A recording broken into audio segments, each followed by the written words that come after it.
saludo en Cristo Jesús a los oyentes de La Voz de María. Iniciamos su programa Caminos de Esperanza, de Fe y de Salvación. En el nombre del Padre, y del Hijo, y del Espíritu Santo. Amén. La voluntad de Dios es que todos los hombres se salven. Por eso nos envió a su Hijo, Jesucristo, que fue concebido por obra y gracia del Espíritu Santo en el seno de la Santísima Virgen María. Nació en la pobreza en Belén, creció humildemente en Nazaret y pasó haciendo el bien, curando a los enfermos, expulsando a los demonios y anunciando la buena nueva de salvación. Y la prueba más grande de su amor fue padecer en la cruz, pagando por nuestros pecados y crímenes, muriendo y resucitando para librarnos del pecado y de la muerte y reconciliarnos con Dios. Ascendió al cielo y a la derecha del Padre es el Señor, y nos envía su Espíritu, el Espíritu Santo, que procede del Padre y del Hijo, para que vivamos como hijos de Dios, reconciliados ahora sí con Dios y con un destino glorioso y eterno, porque así es el amor de Dios para con todos. La voluntad de Dios Padre es que escuchemos a su Hijo. Este es mi Hijo amado, escúchenlo.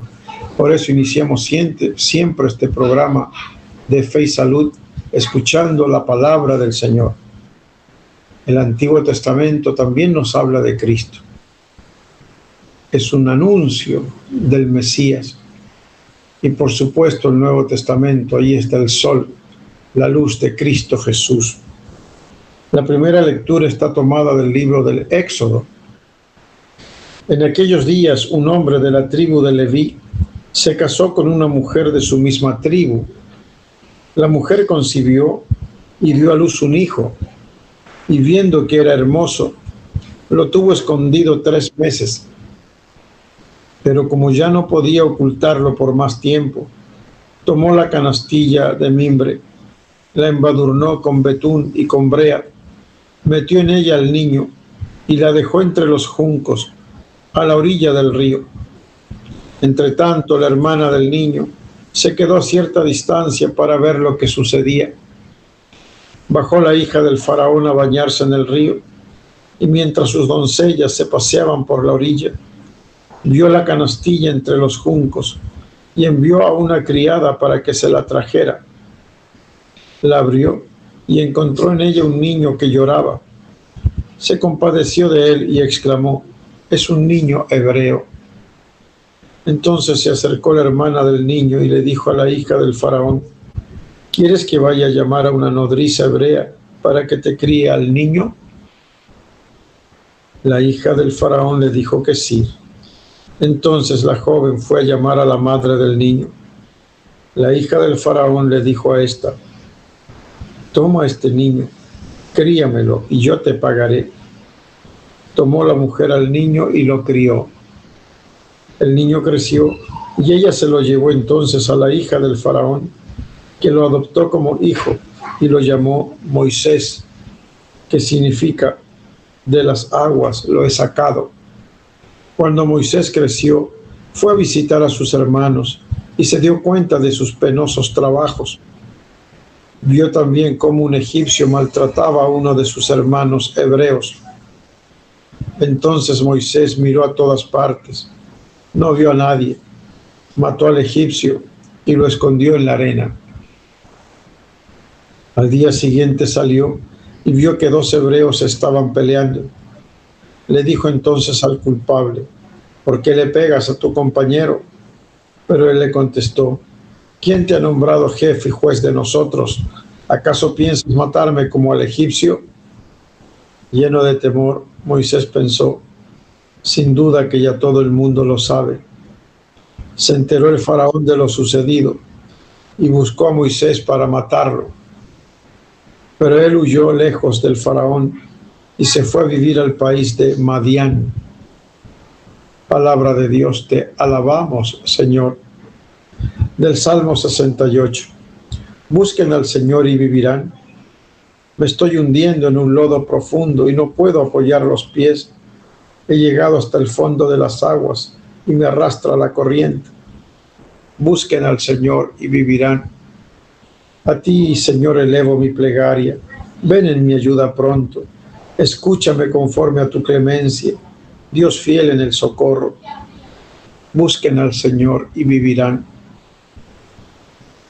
Mírame enfermo y afligido. Defiéndeme y ayúdame, Dios mío. En mi cantar exaltaré tu nombre. Proclamaré tu gloria agradecido. Busquen al Señor y vivirán. Se alegrarán al verlo los que sufren. Quienes buscan a Dios tendrán más ánimo, porque el Señor jamás desoye al pobre, ni olvida al que se encuentra encadenado. Busquen al Señor y vivirán. Aleluya, aleluya. Hagámosle caso al Señor que nos dice, no endurezcan su corazón. Aleluya. Del Santo Evangelio de nuestro Señor Jesucristo, según San Mateo. Gloria a ti, Señor. En aquel tiempo Jesús se puso a reprender a las ciudades que habían visto sus numerosos milagros por no haberse arrepentido. Les decía, ay de ti, Corosaín, ay de ti, Betsaida, porque si en Tiro y en Sidón se hubieran realizado los milagros que se han hecho en ustedes, hace tiempo que hubieran hecho penitencia, cubiertas de sayal, saco y ceniza. Pero yo les aseguro que el día del juicio será menos riguroso para Tiro y Sidón que para ustedes. ¿Y tú, Cafarnaúm, crees que serás encumbrada hasta el cielo? No, serás precipitada en el abismo, porque si en Sodoma se hubieran realizado los milagros que en ti se han hecho, quizá estaría en pie hasta el día de hoy. Pero yo te digo que será menos riguroso el día del juicio para Sodoma que para ti. Palabra del Señor. Gloria a ti, Señor Jesús. Te damos gracias, Señor Jesús, porque pensaste en nosotros como testigos de tu Evangelio y de tu amor. Reconocemos que con frecuencia el miedo al mundo nos puede malograr nuestro testimonio cristiano. Fiados en tu palabra y en la fuerza de tu Espíritu, queremos demostrar que te conocemos y te amamos. Amén. Estamos siguiendo el pan de la palabra de la editorial San Pablo. En relación a la primera lectura del Éxodo, como Moisés pequeño es recogido por la hija de Faraón, Moisés de las aguas lo he sacado. Lo llamó Moisés porque lo había sacado del agua. Cuando creció fue a donde estaban sus hermanos. Empieza la historia de Moisés narrando a grandes rasgos su infancia y juventud. El relato es encantador y a la vez muy significativo. Frente a la voluntad del faraón, que quiere reprimir criminalmente al pueblo judío, la sencilla acción de 3 mujeres sirve para que los planes de Dios sigan adelante. La madre y la hermana de Moisés y la hija del mismo faraón. Los caminos de Dios son sorprendentes. Una cesta en el río y un niño llorando dentro de ella, que conmueve el corazón de la egipcia. Paradojas de la vida. La hija del faraón adopta y educa al que va a ser el liberador del pueblo oprimido por su padre el faraón. No tuvo de momento mucho éxito Moisés entre los suyos, a pesar de que salió de su palacio y los visitó, dándose cuenta de cómo estaban siendo oprimidos. Se ve que ya de joven era de genio vivo y decidido. Ante la injusticia y el maltrato a un israelita, reaccionó matando a un egipcio. Se dio cuenta de que lo perseguían y decidió escapar de Egipto, viviendo así primero él personalmente una salida, un éxodo. Bien. El Salmo también llama la atención cómo el rey David clama a Dios, sintiéndose en una situación muy penosa. Aquí hay solo parte del Salmo, pero si leemos en la Biblia otros pasajes del mismo Salmo, vemos cómo anuncian el sufrimiento de Cristo. En otro pasaje del mismo Salmo dice, el oprobio, la ofensa rompió mi corazón y desfallecí. Y esperé un compasivo, mas no lo hubo, y consoladores, mas no los hallé. Y echaron en mi comida hiel, y en mi sed me hicieron beber vinagre. Todo lo cual se cumplió en la pasión del Señor. Por eso el Antiguo Testamento, en los profetas, en la ley, en la historia de Israel, en los salmos, nos habla siempre de Cristo Jesús. Así, por ejemplo, el sacrificio, la muerte de Abel, nos habla de ese sacrificio de Cristo que muere inocente. Los viajes de Abraham, los esfuerzos y trabajos de Jacob, nos hablan también de esa vida de Jesús, recorriendo por toda la tierra de Israel, ciudades y pueblos, y anunciando la buena nueva. La vida de Enoc, el santo Enoc que fue llevado al cielo, esa vida oculta de Enoc, nos habla también de la vida oculta de Jesús en Nazaret. El sacrificio de Melquisedec que ofrecía pan y vino nos habla también de la Eucaristía. Por ejemplo, Noé salvando a su familia en el arca nos habla de Jesús que salva a la humanidad. Y así pues, en el Antiguo Testamento hay figuras, anticipos de lo que será la vida de nuestro Señor Jesucristo, el mismo Moisés que libera a Israel de la esclavitud de Egipto. Es un anticipo de Jesús que va a liberar al mundo de la esclavitud del pecado y de la muerte, para llevarnos ya no solo a la tierra prometida, como llevó Moisés a su pueblo, sino al cielo, a la gloria celestial, ser transformados en hijos amados de Dios. Bien, en cuanto al Evangelio, el día del juicio les será más llevadero a Tiro y Sidón y a Sodoma que ustedes. Hay que recordar que hay un juicio, y de ese juicio hay infierno o gloria,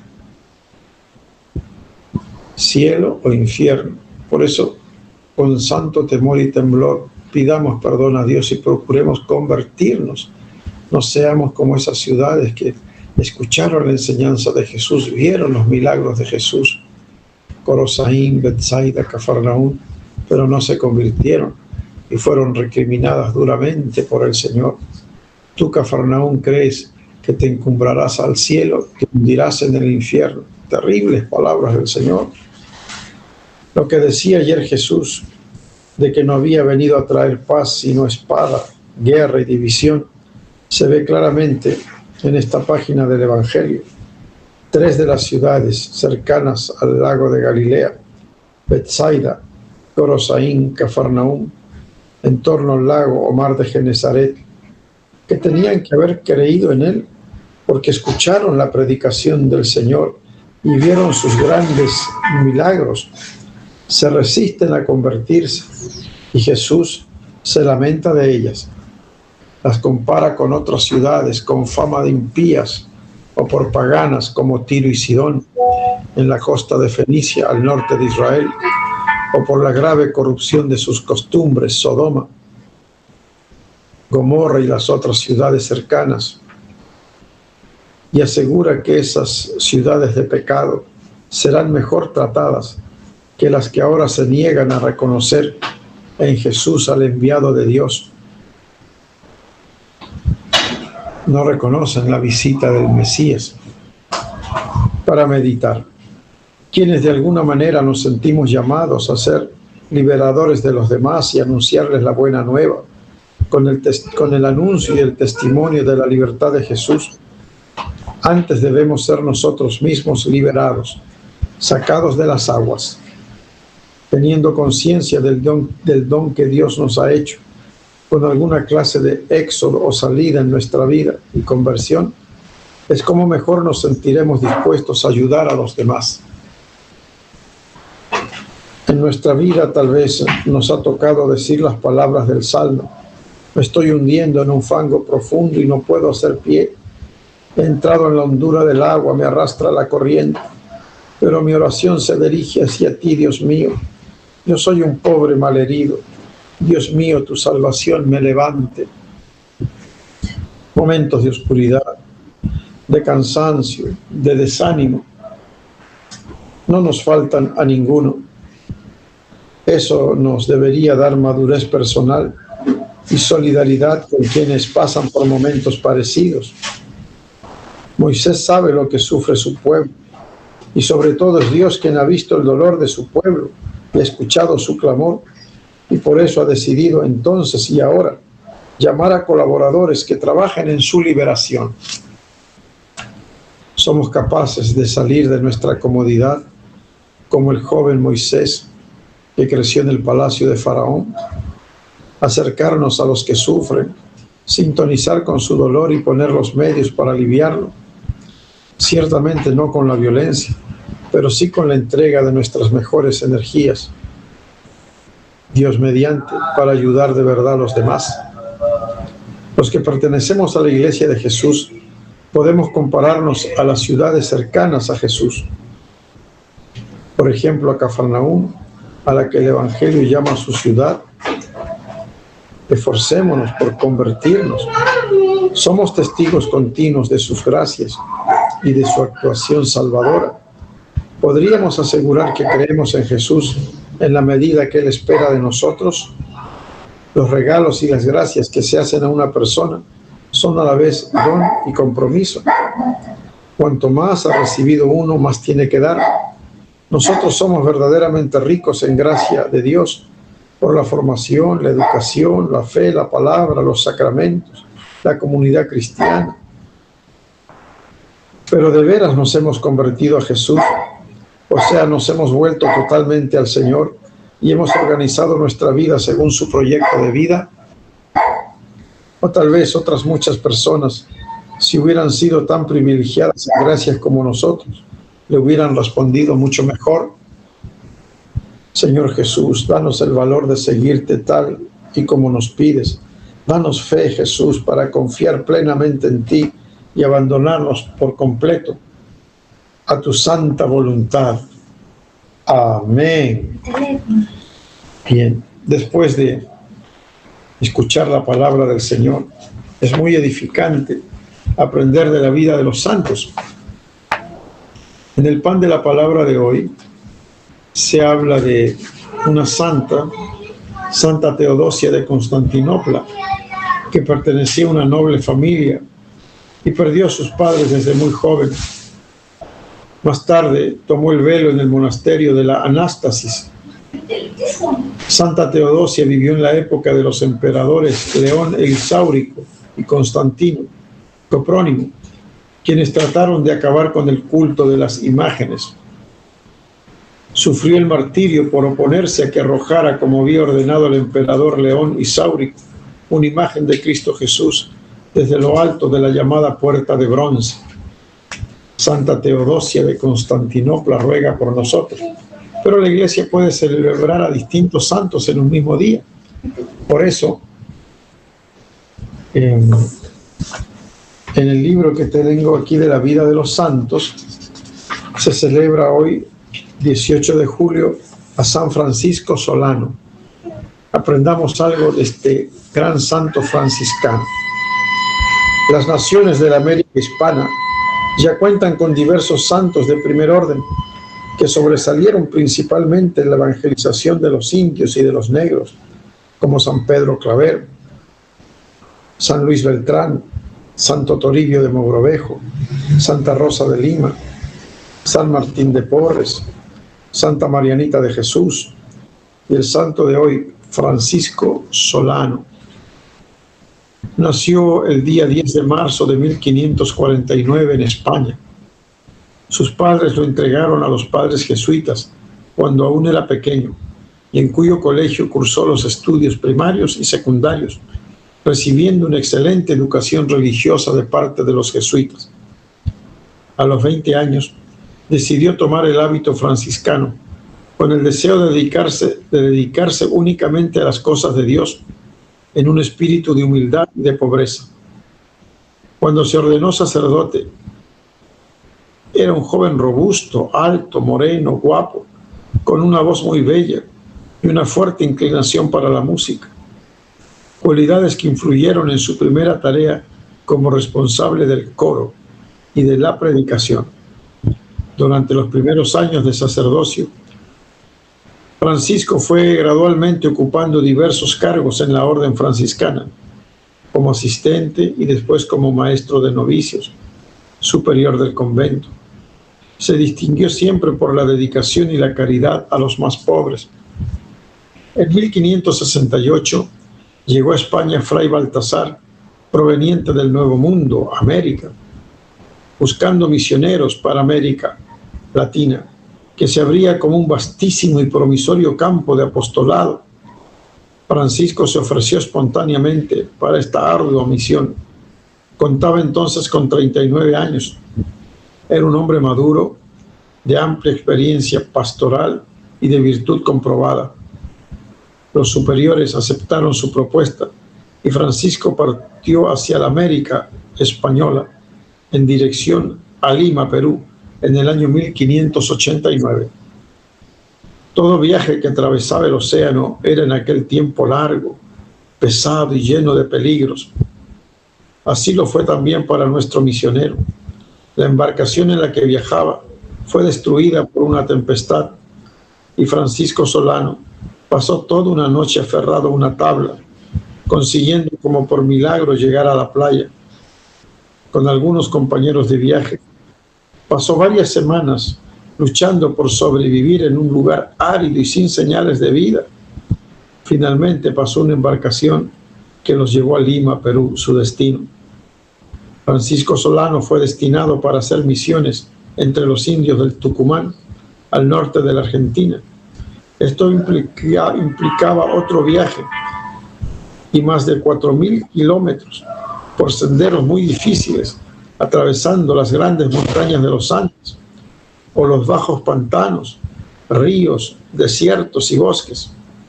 Se daba ánimo Francisco Solano en estos viajes con el pensamiento de que si aventureros en busca de oro y tesoros habían recorrido el mismo camino, ¿por qué no podría hacerlo él, que iba en busca de almas para Cristo Jesús? Al pasar por Asunción del Paraguay, región que dependía de la diócesis de Lima, Francisco fue invitado a hacer unas predicaciones, pues los funcionarios militares y hacendados españoles de Asunción estaban ávidos de escuchar a los predicadores provenientes directamente de España. La predicación de Francisco fue viva, penetrante, denunciando incluso los abusos de la esclavitud, la prepotencia contra los indios, el libertinaje moral. Un muchacho de 15 años de edad que estaba presente en esta predicación de Francisco Solano se impresionó profundamente. Era Roque González, el futuro fundador de las reducciones guaraníes en beneficio espiritual y humano de los indígenas. Y después llegó a ser mártir de la fe en el Brasil. En la provincia de Tucumán, Francisco se dedicó con ahínco y celo incansable a la evangelización de los indios, atrayéndolos con su natural bondad y con melodiosos cantos al son de la guitarra, ayudado por su arte musical y su bella voz de tenor. Dios le concedió una gran facilidad para aprender varias lenguas indígenas, de tal modo que suscitaba admiración, como si tuviera el don del Espíritu Santo en Pentecostés. En los últimos años de su vida, Francisco Solano, después de trabajar con éxito en varias regiones de la Argentina y del Perú, fue llamado por la obediencia a ejercer cargos de importancia en la orden franciscana en Lima, Perú. Extenuado por los trabajos y privaciones, falleció el 14 de julio de 1610 a los 61 años de edad. Su entierro fue un gran triunfo. Un número incalculable de fieles mestizos e indígenas lloraban mientras acompañaban su cuerpo a la sepultura, y las autoridades religiosas iniciaron inmediatamente el proceso de canonización. Fue reconocido santo por la Iglesia en el año 1726. La popularidad del culto a Francisco Solano se demuestra claramente en el hecho de que 3 países de América Latina lo hayan escogido como su santo patrono: Argentina, Uruguay y Perú. San Francisco Solano, un grande misionero franciscano, ruega por nosotros. Y Santa Teodosia de Constantinopla, mártir, ruega por nosotros. Bien, siempre es bueno aprender del catecismo de la Iglesia Católica que nos dejó San Juan Pablo II y Benedicto XVI, que entonces era la mano derecha de San Juan Pablo II. Este catecismo universal de la Iglesia Católica. Estamos repasando el sacramento del matrimonio. El sacerdote o el diácono que asiste a la celebración del matrimonio recibe el consentimiento de los esposos en nombre de la Iglesia y da la bendición de la Iglesia. La presencia del ministro de la Iglesia y también de los testigos expresa visiblemente que el matrimonio es una realidad eclesial de la Iglesia Católica. Por esta razón, la Iglesia exige ordinariamente para sus fieles la forma eclesiástica de la celebración del matrimonio. Por eso se dice, me caso civil y eclesiástico por la Iglesia. Varias razones concurren para explicar esta determinación. El matrimonio, sacramento, es un acto litúrgico.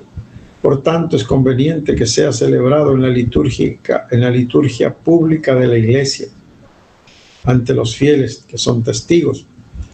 El matrimonio introduce en un ordo, o sea, un orden eclesial, crea derechos y deberes en la Iglesia entre los esposos y para con los hijos. Para hacer el matrimonio un estado de vida en la Iglesia, es preciso que exista certeza sobre él. De ahí la obligación de tener testigos. El carácter público del consentimiento protege el sí una vez dado y ayuda a permanecer fiel a él. Sí a la esposa, sí al esposo. Para que el sí de los esposos sea un acto libre y responsable, y para que la alianza matrimonial tenga fundamentos humanos y cristianos sólidos y estables, la preparación para el matrimonio es de primera importancia. Primero, el ejemplo y la enseñanza dados por los padres y por las familias son el camino privilegiado de esta preparación al matrimonio. El papel de los pastores y de la comunidad cristiana como familia de Dios es indispensable para la transmisión de los valores humanos y cristianos del matrimonio y de la familia, y esto con mayor razón en nuestra época, en la que muchos jóvenes conocen la experiencia de hogares destruidos que ya no aseguran suficientemente esta preparación. Los jóvenes deben ser instruidos adecuada y oportunamente sobre la dignidad, tareas y ejercicios del amor conyugal, sobre todo en el seno de la misma familia, para que, educados en el cultivo de la castidad, puedan pasar después a la edad conveniente de un noviazgo vivido honestamente al santo matrimonio. Decían los antiguos, vírgenes ante el altar y fieles hasta la muerte. Precioso, ¿no? Precioso. Con todos, si hay pecados, como los tenemos todos, la confesión antes del matrimonio es muy importante para que se celebre en gracia de Dios este sacramento. Bien. Esto de la ansiedad que ahora es tan frecuente, o personas que no duermen bien, ¿no? Estoy ansioso, preocupado, me duele la cabeza, me duele la espalda, me despierto en la noche, me doy vueltas, las preocupaciones, las deudas. Aprendamos algo sobre cómo tratar el insomnio y la ansiedad. El insomnio y la ansiedad se pueden atribuir a diversos trastornos médicos y psiquiátricos, y los síntomas pueden empeorar por el ingreso al hospital. Las causas de insomnio son la alteración del entorno. O sea, ya no estoy en el mismo lugar que antes. ¿Qué pasó? Está en una clínica, un hospital, por ejemplo. Trastornos del estado de ánimo y de ansiedad. Trastornos por consumo de sustancias tóxicas. El otro día un paciente joven con su mujer, su hijito, decía, tengo un problema de consumo de marihuana y mi esposa no quiere casarse conmigo porque tengo recaídas. Yo decía, ánimo, prepárese para el matrimonio y que Dios le dé la fuerza de salir del vicio. Y eso que él está entre las drogas relativamente benignas en comparación a otras que están destruyendo a la persona, como sobre todo la heroína, a los jóvenes. El insomnio se puede deber al uso de medicamentos frecuentes, por ejemplo, beta bloqueantes, glucocorticoides, broncodilatadores, pueden afectar el sueño. Apnea del sueño, no respira bien a momentos, hipertiroidismo, claro, está funcionando demasiado la tiroides, y mioclonías nocturnas, o sea, unas sacudidas musculares. Se puede observar ansiedad, por supuesto, en el trastorno de ansiedad, también en la depresión, en los trastornos por consumo de sustancias tóxicas, tan frecuente ahora, en el hipertiroidismo y en las crisis parciales complejas, la forma de epilepsia. El diagnóstico de insomnio y ansiedad es clínico, hay que escuchar al paciente. No hay pruebas analíticas o exámenes, ni de imagen, que ayuden a establecer un diagnóstico de insomnio y ansiedad, si bien los exámenes pueden contribuir a descartar otras causas o etiologías. Claro, no es que por un examen o una imagen va a decir usted tiene un trastorno de ansiedad, ¿no? Sufre de un insomnio grave, no. Eso es escuchando al paciente. Pero en los exámenes pueden salir a veces resultados que explican por qué el paciente no está bien, tiene el azúcar muy alta, tiene una infección urinaria, tiene una anemia, tiene un problema de tiroides, etc. El diagnóstico del insomnio y la ansiedad es clínico, decíamos, junto a la cama del paciente, ¿no? Escucharlo, examinar. Tratamiento. Con frecuencia se usan benzodiazepinas, se llaman estos fármacos, para el tratamiento de la ansiedad y el insomnio. La tabla 1.2 muestra una lista de benzodiazepinas seleccionadas y sus usos y dosis habituales. La cantidad de fármacos llamados benzodiazepinas, ¿no? Algunas aquí que se han seleccionado que ayudan a tratar el insomnio y la ansiedad: alprazolam, clordiazepóxido, clonazepam, diazepam, flurazepam, lorazepam, midazolam, oxazepam, tremazepam, triazolam. Son útiles pues en los trastornos de ansiedad. Algunos también son útiles en el síndrome de abstinencia alcohólica. Deja de tomar y comienza con una serie de trastornos. Dame 2 minutitos, Pedrito. Le pido a Pedrito 2 minutitos. Entonces les voy a enumerar algunos de los fármacos: alprazolam, clordiazepóxido, clonazepam, diazepam, flurazepam, lorazepam, midazolam, oxazepam, temazepam, triazolam, que debe recetarlo el médico o el psiquiatra para que no haya una adicción y el paciente se sienta mejor.